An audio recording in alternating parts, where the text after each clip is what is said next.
You're listening to an archived Cabral Concept podcast. After listening to this show, check out the most up-to-date podcasts available at stephencabral.com/podcasts or search directly on iTunes. And now, welcome to the Cabral Concept, where board-certified naturopath and integrative health practitioner Dr. Stephen Cabral shares how he was diagnosed at the age of 17 with a life-altering illness and given no hope for recovery. It was only after studying and traveling all over the world did he discover how to combine ancient Ayurvedic healing practices with state-of-the-art naturopathic and functional medicine to fully rebalance the body and re-energize it with life. It's time to discover how to get well, lose weight, and finally feel alive again. And now, here's your host, Dr. Stephen Cabral. And today, we're back with our second house call of the weekend, and I'm excited to get started. So let's get right into it with today's first question coming in from Jen. Jen is asking, I have two questions. I've been thinking about and thought maybe they would be good topics for the podcast. One only affects half of the population, as you'll see. The first question is, what are your thoughts on the blood type diet? So I'll get to the second question in a moment. So the blood type diet is something I've talked about on the Cabral Concept podcast a few times in the past. So definitely, if you haven't tuned in, check out previous episodes. I do go in depth on all of these specific items. So the blood type diet, actually created by the Dadamos right in New Hampshire, so just north of Boston where I am. I actually studied with them. I went to their clinic. This was, I would say, well, over 10 years ago now, and they are great people. They are very inviting. I met actually with the founders, with the father, and got to really meet with the practitioners, understood what they were all about, and you know what? When you really look at it and look at their practice, they're offering and talking about good overall healthy lifestyle. They do colonics there. They do foot baths. They do, I believe, massage. They're an overall wellness-based clinic, and the diet is just one part of it. But I have to say this, is that the blood type diet is a lot like your genetics, right? That's how I look at it, is that we can't change our blood type, and we also can't change our genetics. However, so that's our genotype, right? But our phenotype is what we become. And what we become is based on every lifestyle choice that we make. It's how much we sleep. It's how much stress that we have, how much happiness we have in our life. All of those things really do matter because they change the neurotransmitters. They change stress hormones. It also matters the food that we put in our body. Are we exercising? Yes or no? Like all of these things change how our body actually digests foods, breaks down nutrients, assimilates foods, how our immune system functions. So what I say is this, is that also, besides that, one other point that I made in the past is that the blood type diet, I bet it was a whole lot more accurate for people, meaning like they could really see a big benefit, let's say 500 years ago, when people really did come from the same like types of bloodlines, and there wasn't as many different cultures having children. I don't know the best way to say that, but like just take myself for example. I'm around 10 different nationalities, right? So that's so many different blood types over the decades and hundreds of years having children. And so for me, it's like just a lot of different nationalities just rolled into who I am, and a lot of different blood types that it took to get there. So I don't believe that it's necessarily as accurate as it once was. And also, they're also looking at things like sub-blood types now. So like my blood type would be an A, and then I have a subtype of a B, and then they're going to do positive or minus with that, like a positive or negative with that as well. So you have to like look at all of those specific things, and then they're saying, okay, well then there's also like the hunter-gatherer type diet, and then the nomad, like there's all the different, I mean, again, I read everything, so I can't say that I would follow it. Again, nothing bad against them. I actually think they're fantastic, and if you're in New Hampshire, go check them out. I mean, they're really good people, good, genuine people. They really do want to help. So okay, let's move on to your next question. Your next question is, what are your natural recommendations for common vaginal infections, such as yeast infections or bacterial vaginosis? Okay, so this goes much deeper. You can get a yeast infection from just the environment, right? You can put yourself in an environment that would lead to a yeast infection. And the other bigger part is if this is happening multiple times, like it just didn't happen, let's say, once when you were 12 years old or 14 years old, right? This is kind of ongoing. Every year you get a yeast infection, or maybe even more than that. I'm going to get into bacterial vaginosis in a moment. So with yeast infections, you want to look and you want to understand that the vaginal canal is going to share the same type of flora as you do with your intestines, your gut. So really, really important. If you understand that fact, if you know that fact, you can say there's most likely bacterial overgrowth in my gut as well. And that's why I have found this 100% of the time in my practice, that if we do an organic acids test and we look, or we just assume that there is yeast overgrowth, candida overgrowth, fungal overgrowth in the gut, or there's some type of bacterial overgrowth in terms of SIBO as well. It doesn't just have to be yeast. It does not just have to be yeast. I want to make that really, really important. Then we can get things like yeast infections or chronic bacterial vaginosis, which I work with a few females in my practice where they've been able to overcome that. So what do? Well, we do two things. We eliminate first the candida overgrowth as well as the bacterial overgrowth in the gut. And I have a whole protocol. Obviously, it's on the store. You can see it. I give it away. I tell you exactly what it is. Of course, you have to purchase it, but like I give the knowledge to people. And then we seal up that gut wall so that we make sure. So first we remove, then we inoculate just with small intestinal based strains, never colon based strains. And then after that, we go with a full spectrum of probiotics. Remember, not all probiotics are good right away. And then after that, we seal up the gut wall. And at the same time, we can do natural vaginal suppositories. And you can look into this because you have to make sure that it's the right choice for you, of things like boric acid. You can make your own. You put it in your own vegetable-based capsules, and you can use that as an insertion. That will actually remove a lot of the yeast right away.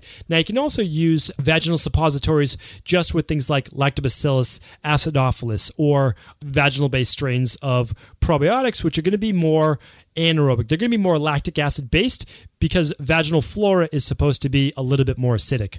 So way too deep into the science there, but really that's how we correct this. And you have to understand that whether you've been told there's no hope for you, you just have to take diflucan over and over and over, or nystatin, that's not the answer. That's not the truth. There's always a reason why. I didn't make these things up. I learned about it. I found out about it. I did the research, and then I just found out what worked. That was over many years of practice. So hopefully that answers your question, and please share that answer with as many women that you know so that we can help more and more people. All right, next up, this is a really quick one. Cindy said, and I know that we emailed you, Cindy, can't find the smoothie PDF.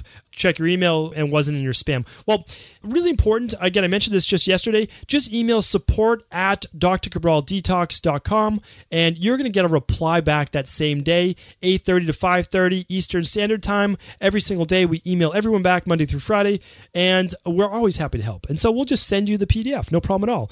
Everyone else can just go to our free smoothie PDF episode. I hope you check that out. That was a huge community favorite, which I loved doing. That was episode 270. You literally get a free of my top 7 wellness and weight loss smoothies. So just go to stevencabral.com/270. Eventually, we'll come up with a URL name for that once our web designer decides to do that to make it a little bit easier for you. But literally, you get it for free. All you do is you download the smoothies that I use myself every single day. And once you come off the Dr. Cabral Detox, Cindy, the nice thing is that you don't have to just do the powder and water. You can now start adding different types of fruit. You can add veggies, you can add greens powder, you can add maca powder. You can make it really, really nice with that daily nutritional support all in one powder. So hopefully that just makes sense, obviously, for everyone. But I know you asked the question, so I'm going to make sure that I answer it on the house call.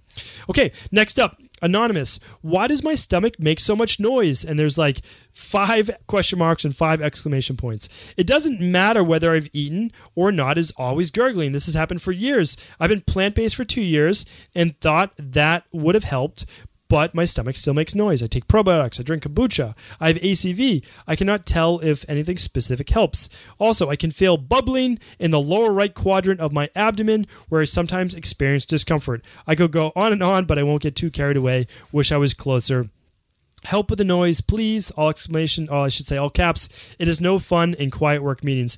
So totally understand what you're going through, know exactly what you're talking about, and there is a fix. So here it is right here. usually when you hear that gurgling and you hear that moving around, your stomach's churning, it's making all those noises with its gastric juices, your stomach acid usually is lower, but also your stomach's working harder. And usually that's from weakened digestion. So should things like ACV help? Absolutely. I would actually recommend doing a really hot and spicy ginger tea. That's absolutely going to help with your digestive system. But in the beginning, you might, and no, not might, you absolutely should use what we use, which is the Daily Digestive Enzyme. You can find that right at the store. It's very inexpensive. It's like 30 cents per capsule. I mean, it's really, really inexpensive.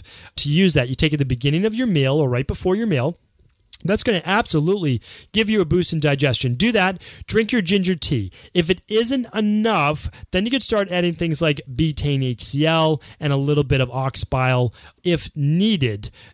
Be careful with some of the kombucha and things like that, because if you have a yeast overgrowth down there in the stomach and intestines, that will only feed it. That will only make it worse. So let's lay off the kombucha right now. Let's lay off a lot of those fermented products. Let's use things to strengthen the digestive system, which would be the enzymes and that nice ginger tea. And then after that, you might want to look into that betaine HCl just for a temporary period of time. And you'll take that only with your protein-based meals. And remember, just because you went plant-based doesn't mean it's easier to digest. You still have to break down all of those cellular structures. So try to do cooked food for right now. It's going to be easier to digest. You've already done a lot of the breaking down process for your body. Chew your food to an absolute paste. That's going to help as well. And then you'll just gradually strengthen your digestive system over a period of 6 to 12 weeks. Let us know how that worked for you, but that absolutely should work. And just keep in mind that lower right quadrant that you're talking about on your abdomen, that's actually the duodenum, or as it starts to move down to the small intestine out of the stomach. So basically, as your stomach empties into the gastric valve, you could start to feel that gurgling there. And the other thing that it could be would actually be that ascending colon, where after the food moves through your small intestine, it works its way up through the ascending colon and it has to fight against gravity. And that can sometimes get a little impacted down there as well. So give yourself a little constipation-based massage, which is basically rubbing your stomach all around clockwise. I won't get into that, but I will talk about more about constipation in the future. Great question, and hopefully that answered it for you. All right, last two questions. Fro is asking, Dr. Cabral, first, thank you so much for picking up my question respective to chronic constipation. I look forward to your whole podcast about the topic. Secondly, I've had graying hair since the end of my mid-20s, and now with 35, I have a ton of gray hair. Is there a natural way to stop or reverse the graying of hair? So a lot of different remedies are thrown out there. I'm going to share some of them with you right now and then just give you a little bit of the science behind it. So no doubt that there's a little genetic component to this, the grain of the hair. Some people's families don't go gray until later. Remember, genetics, just as they say, crude analogy, but it loads the gun. Environment, lifestyle pulls the trigger. So it really does matter the environment. So here's the thing. When your body gets stripped of vitamins, that's a big thing. But even more so, which no one ever talks about, is when your body gets stripped of minerals. When it gets stripped of minerals, you can start to go gray at a faster rate. So that is absolutely essential that you're loading your body up with minerals. Now, there is some anecdotal evidence that for long periods of use, meaning like greens powder for a longer period of use, not 3 weeks, that the minerals are so great in greens powder and it's so easy to digest that it does help at least stop the grain or slow it. And some people actually get a little bit of that melanin, that little bit of color back into the hair. And some people have actually said that does happen. So that's a great thing to look at. There's obviously no downside, and I can only highly recommend it. So that's why I recommend the daily greens, and I recommend the all-in-one powder in the morning, or at least a multi in the morning. Check out the Dr. Cabral protocol. It's the same thing that I do every single day. That's how I start my day. And I just start it with a daily fruit and vegetable blend. That's the greens and fruits in there as well. So I get all my natural minerals just with whole foods into a nice blended powder. 22 organic fruits and vegetables, actually. And then I do my all-in-one powder, which is every single vitamin that I could possibly need for the day, all there with my vegan-based 15 grams of protein powder, hypoallergenic. So that is that. And now, how does it happen, though? Well, it happens because the body most likely is in a stressful point. Now, stress can come from viruses, illnesses. It can come from pain. It can come from GI-based distress, so your body's actually not even getting a lot of minerals in, or it can come from lifestyle-based stress. Think of it. When you're stressed, your body's mining your system from minerals, which it uses to help rebuild the body. So first, we need to lower stress levels for sure. Now, you know that there's so many people who out there who say like, oh, once I had kids or once I had whatever, I started going gray really fast. Or once I left college and I started going into a job, I started getting gray really fast. The stress does cause gray hair. It absolutely does. All right, next question. Last question from Fro. And last but not least, she says, a dear cousin of mine has been dealing with Graves' disease and various unpleasant symptoms thereof for a few years now, and her doctor has been prescribing rather radical treatments, in my opinion. The latest to include recommendations of eye surgery for the abnormal protrusion that is affecting one of her eyes, and I cannot help to think that there are more natural treatments out there. I thought I'd reach out to you. I'd appreciate any advice you may have. Thanks a million for your valuable time and all you do. Thank you, Fro. So, great question, and I think we actually talked about Hashimoto's yesterday on the podcast, and that's like the opposite of, that's low thyroid. Now we're talking about kind of like hyperthyroid. And so Graves' disease is characterized by the protruding of the eyes and the stress on the actual eyes.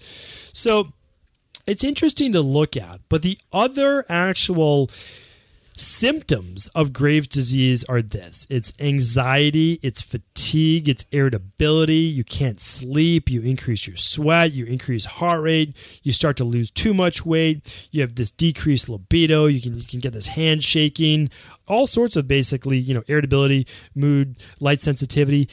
Think about this. So again, this isn't taught really in schools that much. It is, but it's only a course. It's on the autonomic nervous system. There's the parasympathetic nervous system and there's the sympathetic nervous system.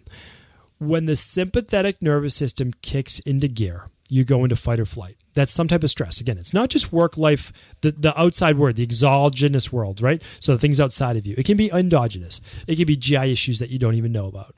It can be viruses and illnesses and Epstein-Barr virus and herpes and all these things that can run rampant. And it can be actual physical pain from an accident, those types of things. Well, all of those things lead to the fight or flight.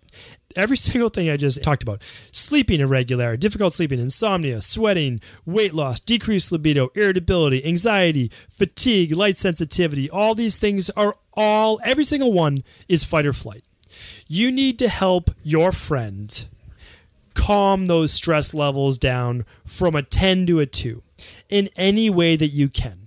Magnesium, ashwagandha, phosphatidylserine, meditation, hatha yoga, no hardcore exercise, no hardcore intervals, not right now. We need to calm in every single way the sympathetic nervous system. I work with people with Graves' disease all the time. This is not a death sentence. This is not something that you need to live with for the rest of your life. You just have to understand why it's happening. You need to control that fight or flight response. You will get better. You will. Again, we're not curing Graves' disease. We don't cure diseases with naturopathic medicine. It's not our job, nor would I want to. What I do is I put the body in position to rebalance itself so that a disease state could not possibly take place. Hopefully that makes sense. Hopefully that answers your question. Just, again, I don't like the green medicine where you're basically using an herbal extract for whatever, but ashwagandha and the magnesium and all those things are fantastic. Do a hair tissue mineral analysis. That'll show you the type of fight or flight response you're in. It's a great lab. You could also run an adrenal hormone stress test where you're looking at your saliva levels. That's great too. Again, all of this is available on the StephenCabral.com/store. You can see everything I recommend there. There is one specific thing, anecdotally. Now, again, I gave you some great research on which does work science-based, but I will give you the things that are working for people as well. Acupuncture, that is working for people. So check that out as well. And the other thing, very, very strange, not strange, but one that you might not hear anywhere else, ajuga, also known as bugleweed, also known as ground pine, it's actually, I saw this when I was in China. It's a beautiful plant. It sprouts these like little tiny blue or purple flowers on it. Well, so this specific flower, people are using right now on a daily basis. It takes quite a while, like 3 months, 6 months, a year, but people are seeing a reduced symptoms of Graves' disease. So you could add this to your overall protocol, but this should not be your whole protocol. All right. Hopefully that makes sense. Bugleweed, Bugleweed, WEED. Check it out. Check out all the other recommendations I gave you, but also go to that root cause. Get that stress level down. Thank you, everyone, for tuning into another Cabral House Call. Hopefully you enjoyed all of the Q&A today. I always enjoy every single one of these episodes. And make sure you come back tomorrow for our Motivation and Mindset Monday. Really interesting topic to talk about. Take care, everyone. Before you go, I wanted to share a personal story with you. The real reason I began to get well finally is because I figured out what was wrong with me. And that might seem pretty obvious, but I went from doctor to doctor for over 2 years before discovering at-home functional medicine lab testing. These are the labs that enabled me to finally figure out what was wrong with my hormones, blood sugar, electrolytes, and gut health. And once I knew what was wrong, I could then follow a proven plan in order to rebalance my body from the inside out. This is why I believe so strongly in functional medicine lab testing and why I've made it my mission to share these labs with the world. Now at Equa.life, you can order an at-home lab test or a lab bundle for you and your family and be able to complete it within the week. Plus, the EquaLife difference is that you're not left to try to read and figure out these labs on your own. We explain what your lab numbers mean, what they mean in the much bigger picture, and then how to go about rebalancing your body in order to heal. To see our full selection of lab tests, or to set up a free lab selection call to find out what labs may be best for you, simply head on over to Equa.life/labs. And do remember, we ship these all over the world. To find out more and to set up your free lab selection call, simply head on over to Equa.life/labs. That's EQUI.LIFE/labs.